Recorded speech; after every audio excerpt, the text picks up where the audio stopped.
Unroll करके band लगा के आपको घर भेजना है। और बड़ी उम्मीद से यहाँ आए हैं, बहुत मेहनत की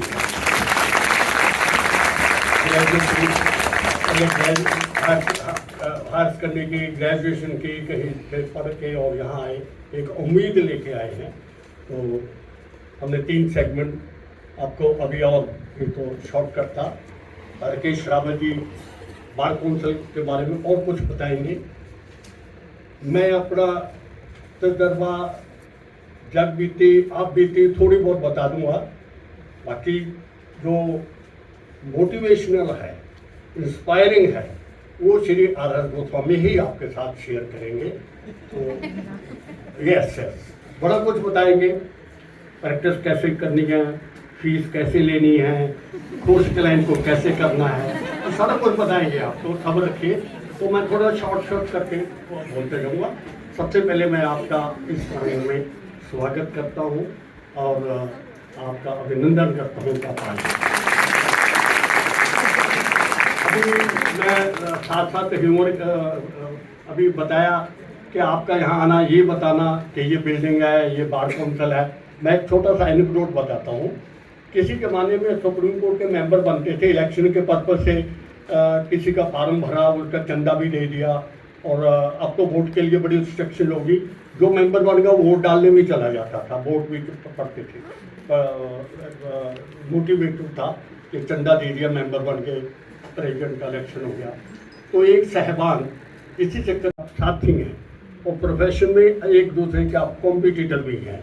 जैसे आपको काम मिलेगा, आप एनवियस फील करेंगे, जब उनको तो काम मिला, उनको नहीं मिला, जेलसी नहीं होगी आपको, एनवियस होंगे कि उसको नहीं, तो आप उसको उससे जोश होगा, इंस्पायर होगा, क्या करेंगे कि मुझे भी काम मिल गया।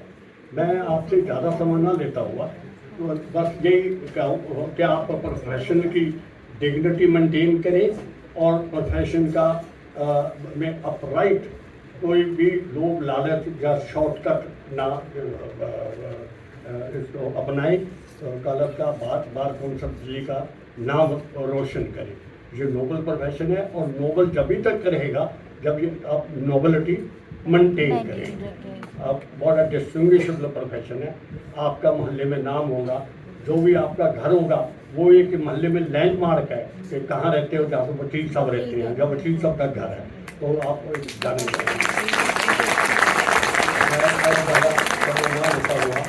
आप वो स्वामी साहब बीच में राकेश रावत जी और आपको बोलेंगे, तो आपके विदा करता हूँ और आपको शुभकामनाएं देता हूँ। Thank you very much. Seat खाली है, आगे कोई भी गुड़िया आ सकती है पीछे से।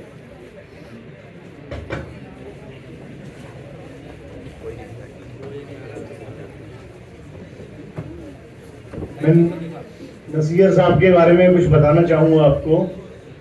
ये वो शख्सियत है जिन्होंने एशिया की सबसे बड़ी बार डीबीए, जिसको 30,000 कोर्ट के नाम से मशहूर है, उसके 2 बारी एडिशनल सेक्रेटरी, 2 बारी सेक्रेटरी, 2 बारी प्रेसिडेंट, और अब मेंबर बार काउंसिल और वाइस चेयरमैन।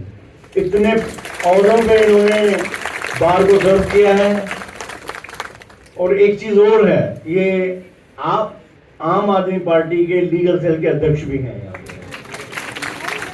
और हमारी शुभकामनाएं हैं इनको कि आने वाले विधानसभा के चुनाव में इनको टिकट मिले और ये विधानसभा में पहुंचे और इस लीगल फ्रेटर्निटी को एज ए लॉ मिनिस्टर सर्व करें।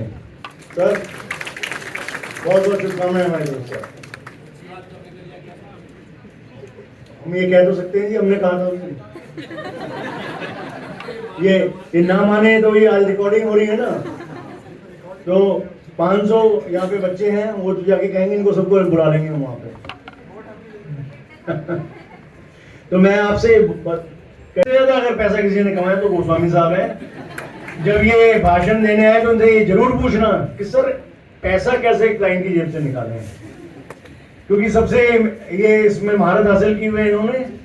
तो मैं हर बार मीटिंग में यही अपने भाषण में कहता हूं कि नए बच्चों को कि कोई गलत काम भी ना हो और वो पैसा भी उनको मिल जाए। तो ये इसकी ट्रेनिंग ये आपको देंगे। बार काउंसिल में जैसे ही आपके राइट्स मैंने बताए, आपकी कुछ ड्यूटीज भी हैं। बार काउंसिल जिस तरीके से लाइसेंस देती है, we have a power to cancel the license also. In two eventuality we can cancel the license. सत्यानाश हो जाएगा और क्रिमिनल कोई केस है तो जेल चला जाएगा। तो पहले आपको नॉलेज एक्वायर करनी है, उसके बाद बस डिजर्व एंड डिजायर। पैसा हर कोई कमाना चाहता है यहाँ पे, क्योंकि हमारी ये रोजी रोटी है। नहीं पता है सीख लो, सीनियर से पूछ लो। हम सबके नंबर हैं आपके पास, जो मैसेज आया है नंबर को फीड कर लो आप लोग। कभी कभी कोई आपके पास कोई समस्या हो, इवन कोई सोशल समस्या हो, उसके लिए भी हम आपके सहायता करने को तैयार हैं। और कोर्स में तो हम मिलेंगे आपको।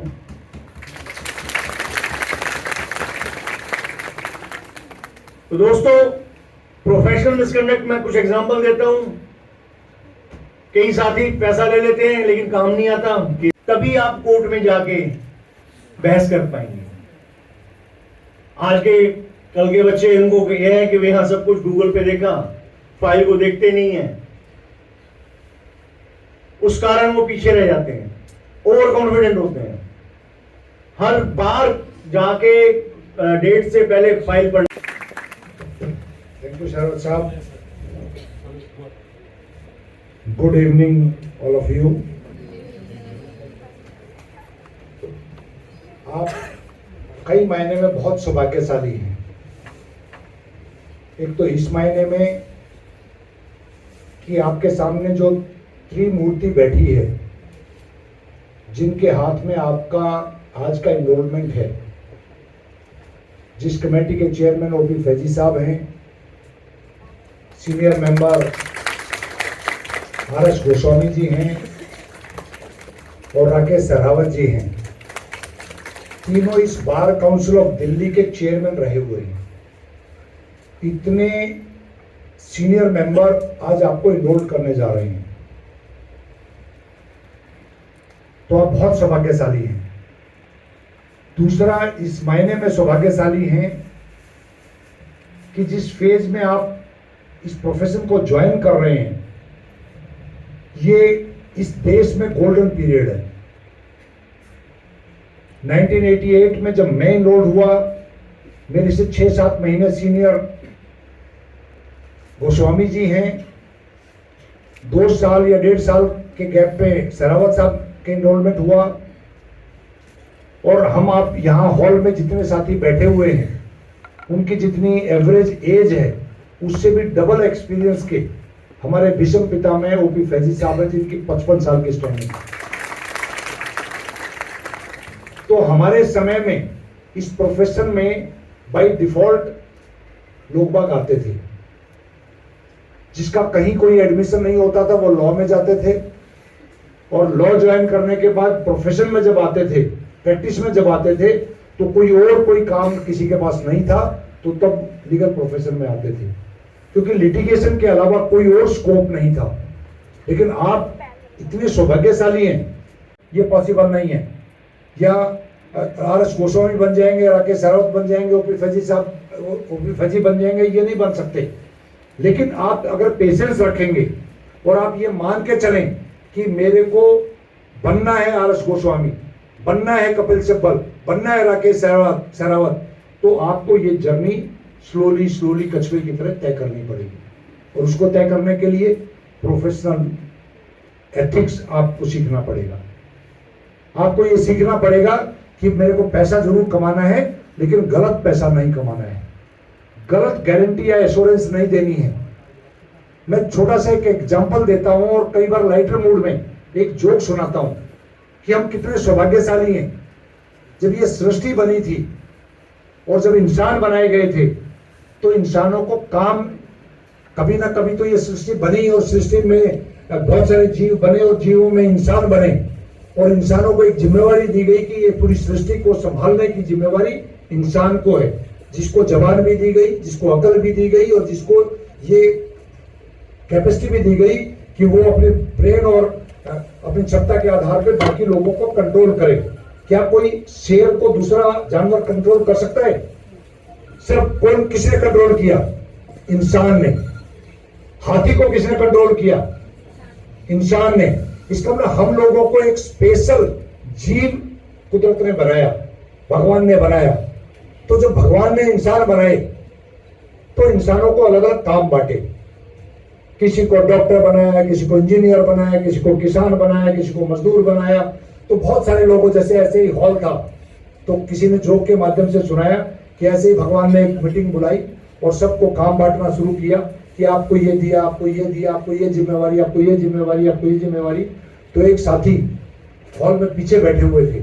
जनरली जो लॉ के स्टूडेंट्स हैं, आप सब लोग जब लॉ के स्टूडेंट बने होंगे तो जब उससे पहले किसी ने, कोई साइंस का स्टूडेंट होगा, कोई आर्ट्स का स्टूडेंट होगा, किसी ने किसी को सब्जेक्ट होगा, तो आप में से फ्रंट लाइनर बहुत कम होंगे, सब पीछे बैठते होंगे। वो फ्रंट लाइनर तो कोई डॉक्टर बन गया, कोई इंजीनियर बन गया, कोई सीए बन गया। जो पीछे बैठते हैं ना वही लीडर बनते हैं। और लॉयर हमेशा लीडर बनता है और लीडर ही लॉयर बनता है। तो पीछे से उसने उठाया कि भाई आप क्यों बैठे हो? भगवान ने। उसने कहा जी मैंने सोचा सबका काम बट गया होगा, अभी बचा हुआ है क्या?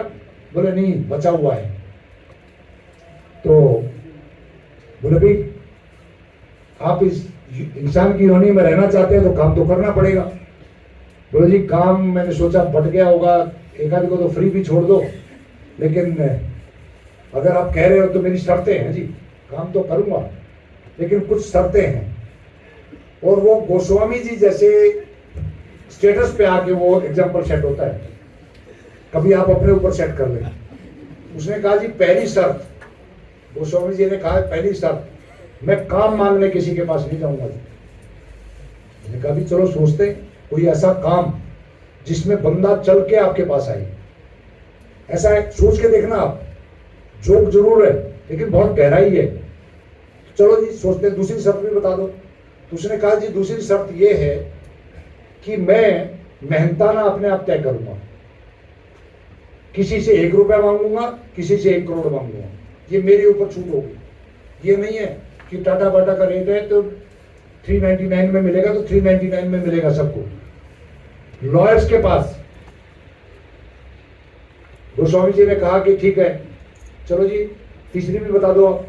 तो तीसरी जब उन्होंने बताई तो उस पर मजाक और हंसी आती है कि जी मेहनताना खुद तय करूंगा, काम मांगने जाऊंगा नहीं, और तीसरी ये है कि काम की कोई गारंटी नहीं। तो तब वकील बनाया गया था।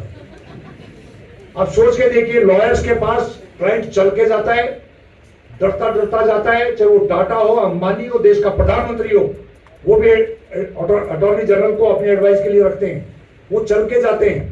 उसके बाद फीस क्या तय होनी है वो वकील तय करते हैं कि मेरे को एक अपीयरेंस के 5 लाख चाहिए कि एक अपीयरेंस के 10 लाख चाहिए कि एक अपीयरेंस का 1 रुपया चाहिए, वो वकील साहब खुद तय करते हैं। और काम की क्योंकि गारंटी इसलिए नहीं है क्योंकि आप अपने केस को रिप्रेजेंट करेंगे बिफोर कोर्ट, वो जज साहब के हाथ में है, उसके फेवर में हो उसके अगेंस्ट हो, अगेंस्ट होगा तो उसकी अपील है, उसका रिवीजन है, लेकिन हम लोगों के पास गारंटी नहीं है। तो इसलिए इस जोक के माध्यम से मैं आपसे ये शेयर करना चाहता हूं, किसी को अपने जीवन में गारंटी मत देना। गारंटी का मतलब आपके खिलाफ कंप्लेंट, और कंप्लेंट का मतलब यही बार काउंसिल में, यही में भी तीनों त्रिमूर्ति बैठी मिलेंगी जो आज आपको लाइसेंस दे रही है, वो लाइसेंस कैंसिल भी कर सकते हैं। तो ऐसे प्रोफेसर, और आप उनकी एक बात है, ये बड़े लचकेदार भाषण देते हैं, उस चक्कर में जो फैजी साहब ने कहा है वो भूल मत जाना, क्योंकि उनका एक्सपीरियंस ज्यादा है, भाषण इनका अच्छा ज्यादा होगा, ये बात भी तय है। तो मैं गोस्वामी साहब से रिक्वेस्ट करूंगा कि आज के इस गैदरिंग को आप संबोधन दें। गोस्वामी जी विद परमिशन, मैं बीच में एक बात बताना चाहता हूँ न्यूली एडवोकेट्स को। आज के बाद आप एडवोकेट अनरोल हो जाएंगे, तो आप जो एडवोकेट एक्ट के मुताबिक जब एडवोकेट बन जाएंगे, then you can appear anywhere in India including Supreme Court of India. कल से आप सुप्रीम कोर्ट में अपीयर हो सकते हैं, एंटर कर सकते हैं। उसमें एंट्री के लिए मैं आपको एक एडवाइस कर रहा हूँ, जो सुप्रीम कोर्ट बार एसोसिएशन के मेंबर नहीं हैं वो भी एक प्रॉक्सिमिटी कार्ड बनवा सकते हैं। ऑनलाइन भी बनता है, थोड़ी सी फीस है। वो प्रॉक्सिमिटी कार्ड 3-4 साल के लिए बनता है। उससे आप सुप्रीम कोर्ट में एंटर कर सकते हैं, अपीयर हो सकते हैं, केस आर्गू कर सकते हैं। केस फाइल तो AOR के थ्रू होता है और केस आप anywhere India including Supreme court आप एडवोकेट बन जाएंगे आज के बाद। Thank you very much.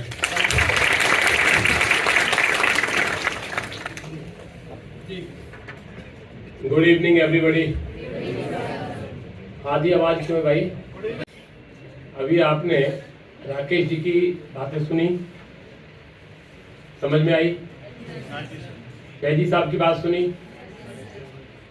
समझ में आई? दोबारा सुनी, फिर समझ में आई? नसियार जी ने उदाहरण दिया ना वकीलों, वो समझ में आया? जब समझ में ही सब कुछ आ गया तो फिर बोलने का फायदा क्या है? राकेश जी ने ये कहा ना कि भाई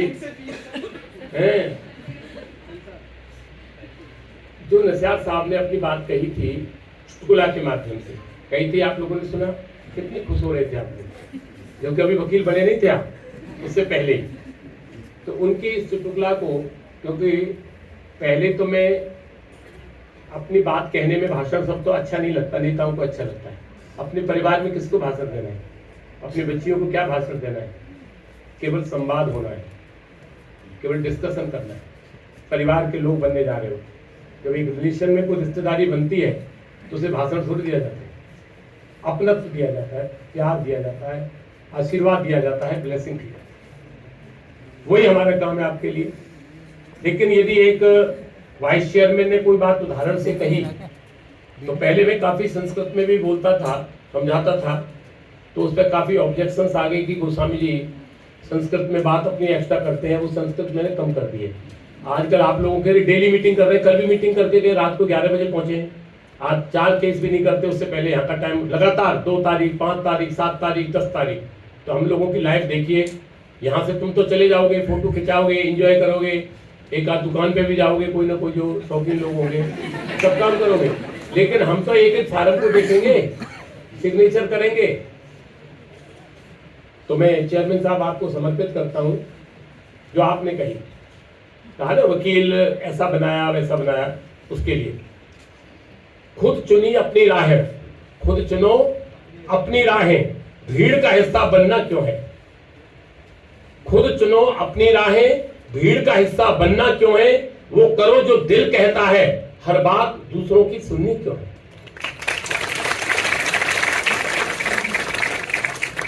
राहें भी तुम्हारी, राहें भी तुम्हारी, सपने भी तुम्हारे।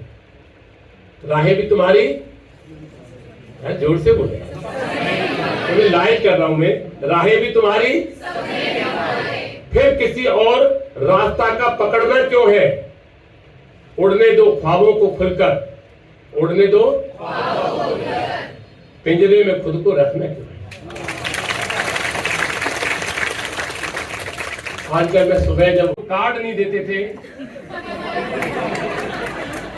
जिन रिश्तेदारों की निगाह में कोई कीमत नहीं थी आपके परिवार वालों की, वो रिश्तेदार से कहेंगे जब फादर साहब को उनकी मुबारक हो, मेरी बेटी आज बार कौन से दिल्ली की मेंबर, एक सुप्रीम कोर्ट की लॉयर।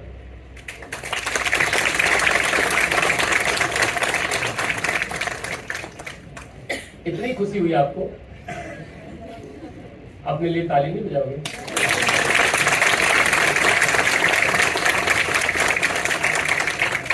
अब सहरावत साहब जो कह रहे थे मेरे भाषण में, ऐसी क्या नई बात कही?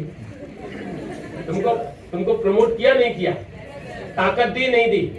च्यवनप्राश क्या काम करता है?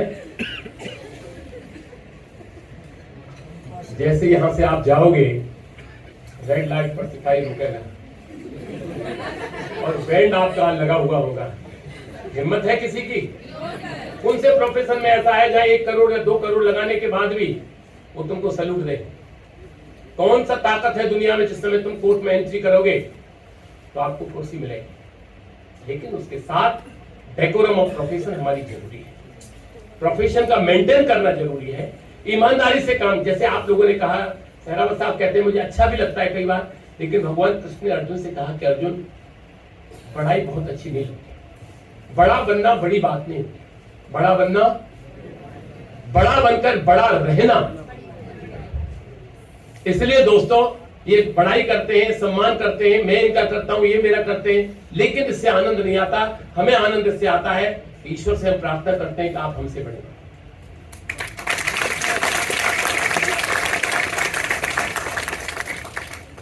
देखिए ये जरूरी है।